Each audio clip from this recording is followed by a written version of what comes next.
चलिए छंद क्रमांक क्या है उच्चारण देखेंगे।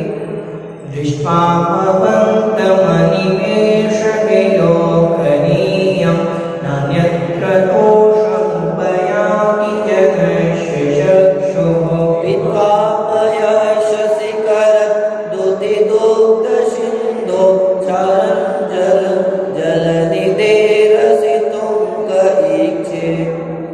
देखिए छंद क्रमांक 11 में कह रहे हैं कि दृष्ट्वा भवन्तम, दृष्ट्वा मतलब देख करके, भवन्तम मतलब आपको, आपको देख करके, जो कैसे हैं, अनिमेष विलोकनीयम, अनिमेष, निमेष मतलब होती है पलकें और अनिमेष मतलब बिना पलक झपकाए, विलोकनीयम मतलब देखने योग्य, जो बिना पलक झपकाए देखने योग्य हैं, ऐसे आपको देख करके, जो कैसे देखने योग्य हैं, भगवान हैं बिना पलक झपकाए देखने योग्य हैं। और हम भगवान की तरफ देखते हैं तो पलक झपकाते रहते हैं, भगवान अपलक देखने योग्य हैं, तो बिना पलक झपकाए जो देखने योग्य हैं, ऐसे भवन्तम दृष्ट्वा, ऐसे आपको देख करके, ना अन्यत्र तोषम उपयाति, ना मतलब नहीं, अन्यत्र मतलब दूसरी जगह, तोषम मतलब संतोष को, उपयाति मतलब प्राप्त होते हैं, अन्य दूसरी जगह है संतुष्टि को प्राप्त नहीं होते। कौन? जनस्य चक्षु, मनुष्यों की आंखें, लोगों की आंखें, लोगों की जो आंखें हैं अन्यत्र संतुष्टि को प्राप्त नहीं होती। जब तक आपको ना देख लें तब तक उन्हें आनंद, अन्य देवी देवताओं को खूब देखा तो उनको देखने से वो आनंद नहीं आता, संतोष की प्राप्ति नहीं होती, मन नहीं भरता। आपको देखने से ही मन भरता है, लगता है कि कुछ देखा है, ऐसा कह रहे हैं। पीत्वा पयः शशिखरद्युतिदुग्धसिन्धो, उदाहरण से बतला रहे हैं। पीत्वा मतलब पी करके, पयः मतलब जल को, कैसे जल को?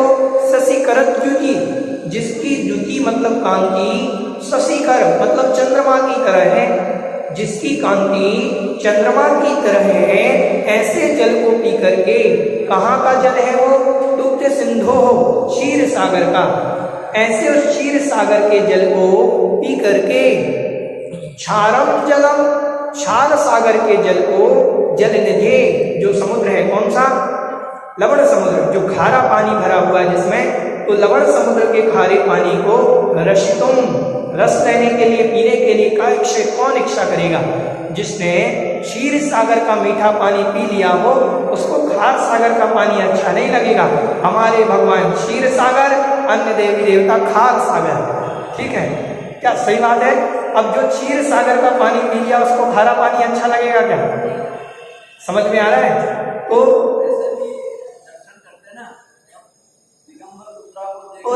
आनंद आता है वो बिल्कुल नहीं आता। क्यों?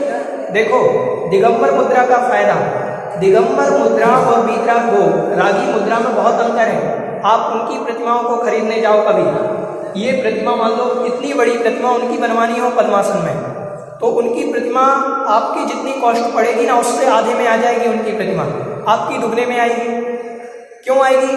क्योंकि इनके ऊपर कोई आवरण नहीं करना है तो दाग भी नहीं दिखा सकते, उनको तो आवरण करके उस पर कलर कर देंगे, कपड़ा पहना करके उस पर कलर कर देंगे तो दाग ढक जाएगा। इनके यहाँ तो दाग ढकता नहीं, तो उनको तो साफ पत्थर चाहिए पूरा। तो एक मूर्ति बनाने के लिए हो सकता है कि 2-5 पत्थर उनके खराब हो जाते हो, उन्होंने खोदा कुरेदा, मूर्ति निकली, अंदर देखा कि एक दाग बना हुआ है, तो वो मूर्ति तो चलेगी नहीं। इसीलिए वीतरागी भगवान की कीमत बहुत ज्यादा है, पत्थर की भी कीमत है। तो ये बात समझे, रागी की कीमत। तो जिसने क्षीर सागर का पानी पी लिया हो, कालो नदी का खारा पानी पीना चाहे कौन कुमान, जिसने क्षीर सागर का पानी, तो हमारे भगवान क्षीर सागर हैं, बाकी के भगवान खार सागर हैं, ऐसा समझना। ओम ह्रीं सकल दृष्टि पुष्टि कराय क्लीं महावीर कृष्णाय जयस्ताय श्री शिवजिनाय हरिहम ध्रुवभामे स्वाहा। इस छंद का उच्चारण ध्यान से देखेंगे, गड़बड़ करते हैं बहुत सारी जगह। यह शांति राग रुचि भी परमाणु विश्वम निर्मापितस् त्रिभुवनैकललाभूत तावन्त एव खलु दिव्यणवः प्रतिव्याप्यते समानमपरं न हि रूपमस्ति। यहाँ पर जो ये आया खलु के बाद ते प्यणवः, ऐसे नहीं बोलना है, ते प्यणवः नहीं बोलना, ते पर रुकना है थोड़ा सा। तावन्त एव खलु ते प्यणवः पृथिव्याम्, ठीक है, ऐसे बोलना है। तावन्त एव खलु ते प्यणवः पृथिव्याम्। एक को इसलिए खींचना है कि उसके साथ अवग्रह जुड़ा हुआ है, आ जुड़ा हुआ है, ठीक। चलिए देखें भगवान की महिमा और बतला रहे हैं, भगवान कैसे हैं।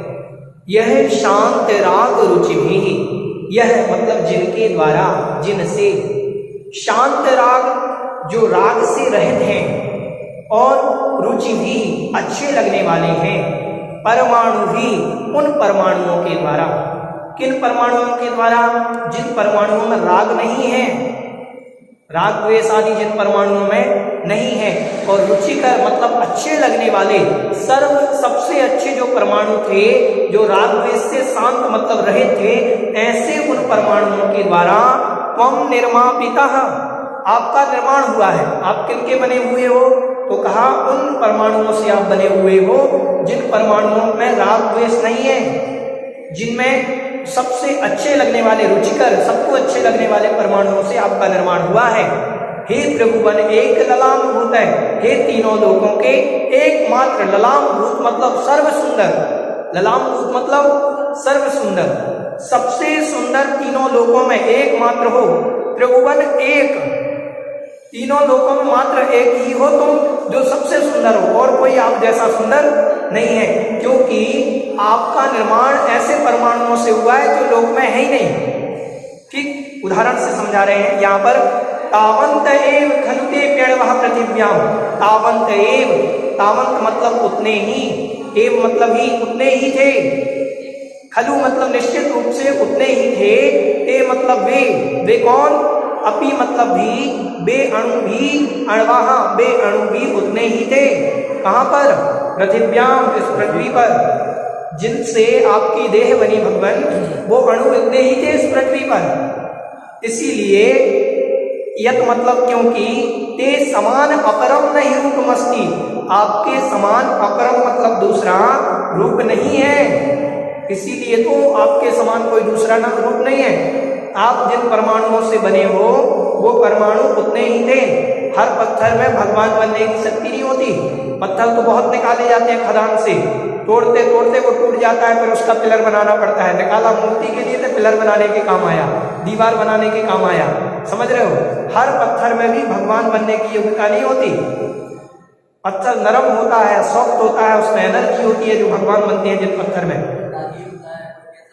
हाँ, क्लियर पत्थर भी कम मिलते हैं, और उस पर छेनी हथौड़ा चलने वाला होना चाहिए।